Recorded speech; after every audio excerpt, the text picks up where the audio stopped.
का मुख्य उद्देश्य भ्रम, अज्ञानता, अंधविश्वास से मुक्ति। अब ये अंधविश्वास होता क्या है? अंधविश्वास किसे कहते हैं? केवल सोखा ओझा तांत्रिक के द्वारा अंधविश्वास नहीं फैलाया जाता। अंधविश्वास क्या है?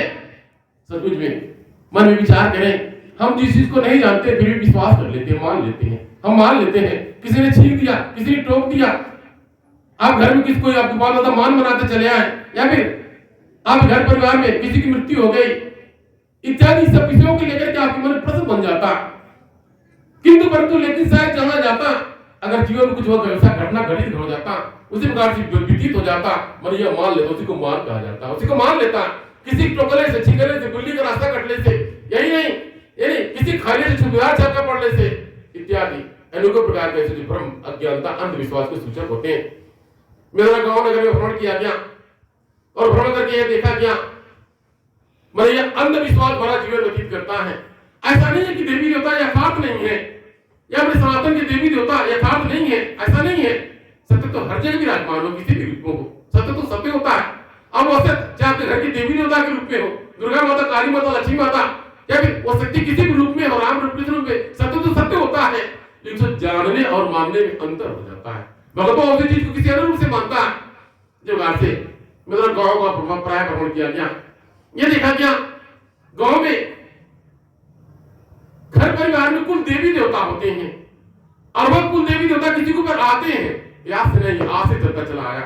इसके बारे में अवगत कराया गया था कि जादू टोना टोना भूत बिहार है, आज का दिन नहीं है। कितने संत महात्मा, ज्ञानी ज्ञानी जपी तपी आए, कितने आए, उनका नाम अमर है। अपने उपदेशों के माध्यम से, ज्ञान के माध्यम से समाज में ये भ्रम अज्ञानता को दूर करने का प्रयत्न किया, किंतु नाम अमर है, ये समाप्त नहीं हो सकता, ये कोई समाप्त नहीं कर सकता, क्योंकि मैंने बताया क्या कि युगों युगों चलता चला आया। इसके पहले आप पिछले मंगलवार को आपको अवगत कराया गया होगा कि किस प्रकार से, यानी जब मानव को ज्ञान नहीं था, अग्नि का ज्ञान नहीं था, वस्त्र पहनने का ज्ञान नहीं था, इसको प्राप्त में सर उसको किसी चीज का ज्ञान नहीं था, किंतु जब धीरे धीरे उसको ज्ञान होता गया, ये जगदम्बा की कृपा थी, मानव को ज्ञान होता गया, ये अग्नि है, हमको वस्त्र धारण करना चाहिए, गुफाओं में रहना चाहिए, जंगली पशुओं से बचना चाहिए। जब ये ज्ञान होने लगा, यह भी भैया को ज्ञान हो गया कि मेरे में हमारे बीच में से कोई है, और चला गया और आज नहीं है, वो नहीं बोल रहा है, उसको ज्ञान हुआ किसकी मृत्यु हो गई, लेकिन तत्पश्चात तो उसको इसमें यह भी ज्ञान हुआ हो सकता है जीवित हो जाए। आपने इतिहास नहीं पढ़ा होगा किस प्रकार से जो खाने पीने की वस्तुओं को उनके साथ लगा करके दफनाया जाता था, वो तब से चलता चला आ रहा, आज से वो आदिकाल से चलता चला आ रहा है, आज भी ये समाप्त नहीं हुआ, ये समाप्त नहीं होगा। आपको विदित होगा कि मेरे द्वारा भी भैया जी को लेकर के सन 2003 के दर्शनों उपरांत मेरे द्वारा भैया जी को लेकर के पैदल भ्रमण किया गया। अरे कहां जाया गया और जाना जाया गया, अंधविश्वासी भ्रम अज्ञानता हमारे भक्तों से साक्षात्कार हुआ और बहुत प्रयत्न किया गया कि भगवता भ्रम अज्ञानता से परे हो जाए, सुगति भगति से परे हो जाए, चालू टोना टटका से परे हो जाए, कोई छोले मंत्र मारने से, या फिर कोई बांध देने से, मतलब या फिर कोई पीठ ठोक देने से, या फिर कोई गठिया देने से, या कोई देवता लगाने से कुछ नहीं होता।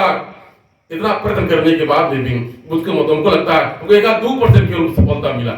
आज 18-20 वर्ष के अंतर्गत 1-2% सफलता मिला। जिन भक्तों ने जाना माना, आज उन्हीं भक्तों तक सीमित रह गया और बाकी सब कहीं सुने बच्चे का कहा हाथी के दांत खाने को और दिखाने को, मतलब बार-बार समझाया गया, बताया गया, अवगत कराया गया। जिन भक्तों की समझ में आ गया, जिनके जगदम्बा की जिस पर कृपा हो गई, उनका मन का आवरण खत्म हट गया और माता जी ने अपनी कृपा प्रदान कर दिया। आज वे अंधविश्वास से परे होकर के दरबार से लग गए और बाकी तमाम औरत भक्त जो दरबार से लगे रहे, लगते हैं, लगे रहे और लगे रहे, यानी उनके बार-बार समझाने के बाद उससे बाहर नहीं निकल पाया। ये अंधविश्वास एक ऐसा जड़ है, ये समाप्त नहीं हो सकता।